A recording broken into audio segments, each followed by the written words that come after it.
तेहना रुति कहानी मने केटेज कते अनलियमन एभेन कुइली सोरेन चिरगुल सोरेन दो चेन्नई बाजार खन कामी कते 50,000 टाका पुंजी आगु कते आको आतु रेगे मिटटांग भोसी दोकाने खुलेव किदा। राशि आतु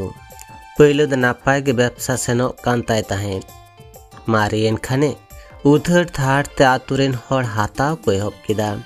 एम बाड़ाट को गयाय खोद्दार साब दोहो को लगी मेनखान माल जोगान रे कावडी दो खांगोट पाड़ावेन तया बोलुंग हो आदो जोगान बाय एम दाड़ेयादा मुचे रे साइन बोर्ड आकाते बोढ़ेना ऑल किदाय हापड़ा हापड़ा अक्षरते साइन बोर्ड रे छी उधर कोय काते आलम लाजा होचनिया साइन बोर्ड नेल काते अकोय हो आदो उधर थार कोई बांग को दिल दाड़ेयादा चिरगुला व्यवसा नेल नेल ते डेवलप ना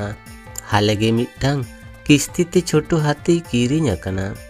माल को इदी आगुई लगी मने केटेज कते चिरगुल व्यवसा रे आड़गो लेनते तेहेने उतनाव किदा।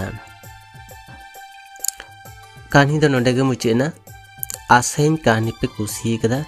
एनखान लाइक कमेंट शेयर साथे नोआ चैनल सब्सक्राइब कते दोहय ताबन पे।